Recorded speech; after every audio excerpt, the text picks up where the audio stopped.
Ladies, gentlemen, and nightfarers of all ages, we are now 3 network test sessions deep into Elden Ring Nightreign, and while the first one was a pretty major disaster, at least as far as getting people actually able to connect and play the game, the others have been relatively smooth so far. Though last night they did disable passwords for matchmaking to force everyone to play only with randoms instead of with their friends. But aside from that, people all over the world are finally getting a chance to check out this game for what it is for the first time, and now that I've got a solid few runs under my own belt, I can say I honestly find this game very fun to play, as of this point at least. And so both for the rest of you taking part in this network test, and for those who can't but just want to know more about the game, today I'm going to go over each of the 4 current characters in Nightreign, break down what they do and their sort of use scenarios, the ideas of synergizing them together for groups of 3, and just ranking them by my own personal gameplay preferences more than anything else, honestly.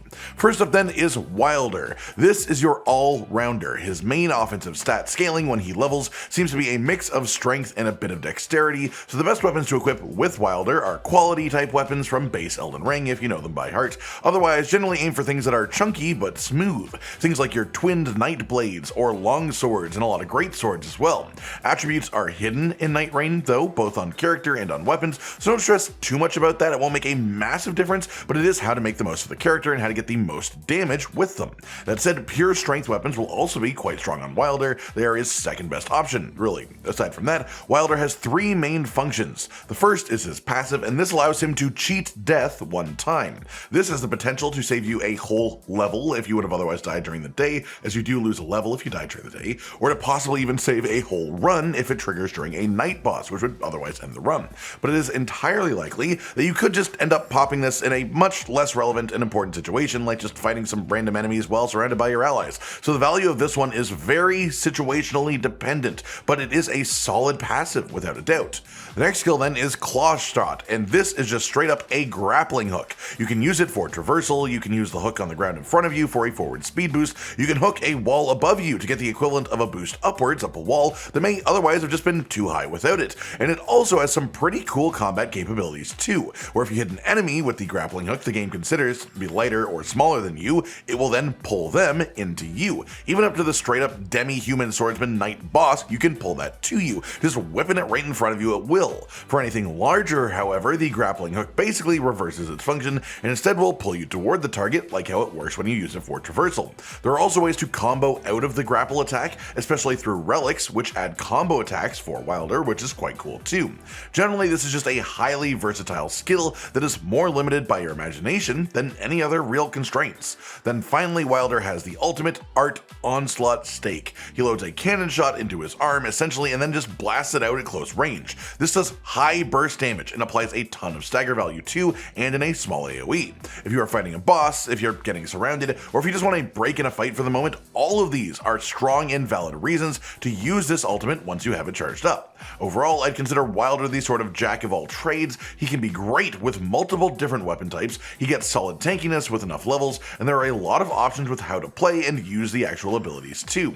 Next up then is Guardian, a bit of a spoiler for the end ranking list, but this is my personal favorite so far to play in the game, especially while 3-player is forced within the network test. This is the tank of the group, at least in theory. When you level up, you gain more HP and stamina than any of the other current characters, so you get properly beefy by the end of a run and can get extremely long attack chains as a result too, which is especially good when other allies have a boss's attention. As well, of course, Guardian scales with strength above all else, though again these are hidden values, but if you want to go shield and weapon, this is a strong character to do so with. There are various ways to boost guard counters throughout the game as well, and a guard counter focused tanky player is very valuable for bosses. And with both the stamina and health that you build on Guardian, you can become very reliable at reviving downed allies especially, which is a very useful thing to be able to do. You also can choose to play him with big hefty strength weapons and end up doing lots of damage too. He has a bit of versatility in that way, but high stamina and high strength is how you should think of his base stat growth. As for abilities, Steel Guard is the passive, and this lets you plant your shield in the ground while blocking to guard more powerfully, getting knocked around less as a result, but the real juice for this guy comes from his active abilities. His main active skill is Whirlwind, churning up a cyclone around you, and this both has high stagger value and is great at dealing with groups of enemies too. So I tend to use it basically on cooldown against bosses, especially if I am doing a full combo and I'm running low on stamina, as it doesn't cost any stamina to use, but otherwise I mostly just use it when when the party is getting surrounded by lots of little guys. The damage it does isn't massive, but it also knocks small enough enemies into the air, which makes it really good just general crowd control on a fairly low cooldown. Then we have Guardian's ultimate, Wings of Salvation. This leaps you up flying into the air to slam down for a field of damage, and aside from being just an absolutely gorgeous animation to be a part of, it also clears out large groups of small enemies no problem. But the main purpose of this is if you hold the inputs down after you land, you will hold up a circle of protection that makes allies within it uber tanky while it is up. This lets them play super recklessly and carelessly for a few seconds, or if timed right, you can use it to save a downed ally and bring them back to life. It can stop allies from dying to a massively important attack if you time it right, and importantly, while using it yourself, you are invincible too, so it's not only for helping your allies either.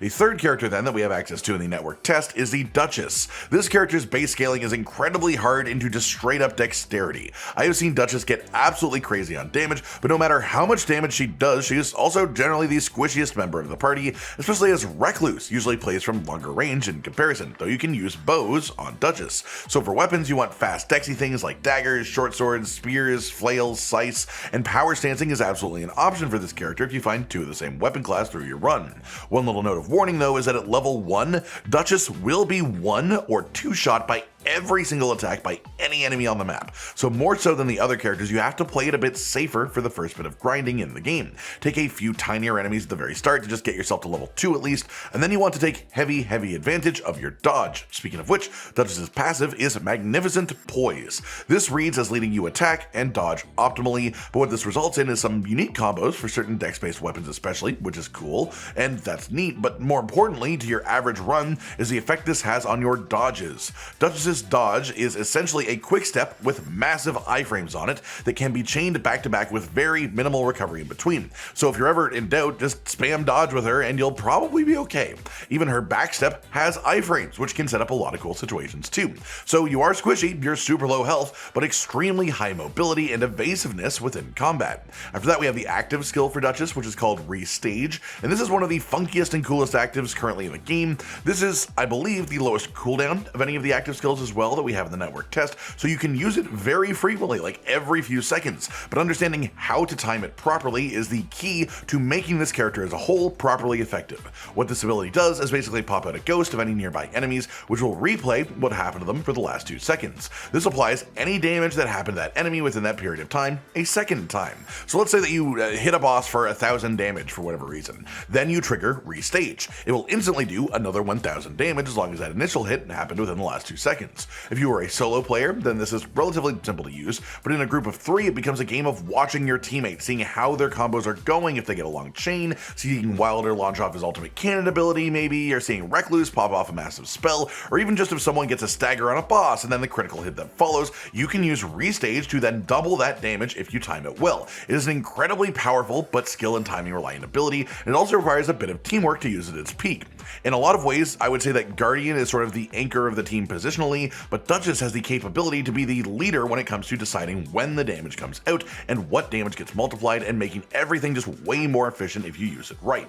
Then we have the ultimate skill, and this one is quite fun. Finale makes Duchess and any nearby allies just go straight up invisible, like magic true invisibility. Enemy can't see you, and the fun part is that you can attack during this without losing the effect. The best uses that I found for this were when entering a fight with like 10 plus enemies to just split them off and kill them safely while they're not fighting back, and it has a lot of potential for bosses as well, as it will make them just sort of try to blindly fire off moves, which, while dangerous still, sure, makes it very unlikely they target the same spot twice in a row, which gives players a bit of a room to breathe. I also found in some situations it would count as dropping me from combat, which would give me infinite stamina while it was active too, but this was inconsistent, so I assume it's not an intended feature really. The ultimate skill then is useful, but again, by far the most important part of Duchess's kit is Restage and just timing that well around your teammates. Finally then, the last character we have is the Recluse, your proper sorcerer magic user, specializing in scaling staves, catalysts, and any weapons that have int scaling in Elden Ring 2, like the Carrion weapons or Moonlight Greatsword if you're lucky enough to find that. But the main goal of this character is spells above all else. To sort of incentivize that, the passive ability lets you just actively replenish FP, which, considering the lack of FP potions in the game, is what actually allows you to cast spells with longevity, really. Then for the actual character skill, it's by far the most complex in the game that we currently have, Magic Cocktail. Basically, as you fire off any of your spells of different types and enemies, magic, fire, holy, or lightning, you will get residue based on the spell you chose to use. You can collect up to 3 residue at a time before using the ability, and it will turn this into a new spell. The specific spell it creates is based entirely off of the combination of residue that you've created. And this Reddit post here is the best thing that I've seen personally, rounding up what each of the literally 14 various combinations will create. And it's everything from tons of different damage spells to buffs for allies to straight up healing from the fire and holy combo. And this gives us just an incredible amount of versatility to adapt to individual situations, but it entirely depends on your knowledge of the spells that you can cast, of your knowledge of this list, almost like treating the player themselves as a wizard, needing to remember their own incantations for every individual spell they want to cast, which is sort of really neat in my opinion. It's an awesome ability.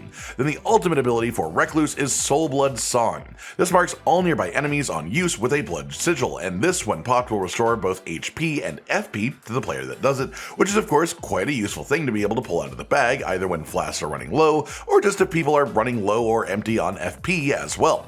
As far as like trying to actually put these characters together then in a competent way, the current system allows multiple of the same character to be used in each lobby, so you could have like 3 duchesses if you want to play it fast and loose and just spamming restage as much as you can, and it would be pretty silly. However, it's a lot better in my opinion. I find a lot more successful groups have the most variety in them. One guardian within your run makes a really big difference in my opinion, and a duchess who is good with restage can completely carry a lot of runs by themselves, provided that your third slot is just a strong damage dealing option, whether that be something like Wylder going full damage so you can use restage after the cannon ult shot, or even just a recluse who is good at their magic cocktail combos and can fire off high powered spells with high frequency. Any combination of characters can beat the game and finish a run, so play whatever you want to play, but these are a few things to think about for creating a proper team while loading in to make it a bit more simple and comfortable for all the players involved. As for ranking the characters against each other then, I mentioned earlier, but Guardian is by far my personal favorite, especially while playing with random people in the network test. It just feels like I have the most ability to control the situation and to help others. And while I'm not outputting the highest damage of the group necessarily, I can take aggro and I can hold it from bosses for long periods of time, I can clear out groups of enemies or stagger them with my abilities, and the ultimate basically just lets your allies go wild while it's active, as well as just being a perfect emergency save the team style button too, so he's top for me. Second then, I would have Duchess. I just think that restage is an unbelievably strong ability on way too short of a cooldown, and while Duchess has a bit of a rougher early game to get started, if you just play it safe and stick around your team, you can get settled in no problem and scale up to do quite high damage near the end yourself too. Then in third, I have Wylder. I love the grappling hook, but it is undeniably a little bit awkward to control with a controller. The cannon is awesome as an ult as well. The passive cheat death is very useful. He's just great all around. Then in last, I have Recluse, and a lot of people will have Recluse in first, I should mention, but this is based around playstyle more than anything else, and I've just never enjoyed personally being a magic user in From Software games. I much more prefer personally being up in the enemy's face looking for a good bonk. That said, I think the Recluse is both more complex and more accessible than magic often is in FromSoft games too, and there's a lot to be found and enjoyed for those who do love FromSoft magic systems in themselves. That just about does it for today then, everyone. A proper breakdown of each of the 4 characters currently playable in Elden Ring Nightreign's closed network test, with the expectation of another 4 characters being added in by launch when that happens later this year. I hope you all enjoyed this then, and I hope it helps you out within the game itself too. Like if you liked the video, subscribe to the notification bell for more, and most importantly, ladies and gentlemen, until next time, stay sweet. Josh, Cotton, and Hollow with the videos, dropping the humor like a hammer on your tippy toes, bringing entertainment on a daily arrangement to take our insanity and turn it into entertainment. Yes, I said entertainment twice, to reiterate that it is nice to look into your faces on a mostly daily basis when you let us in your homes to make the whole world a stage. Goodbye.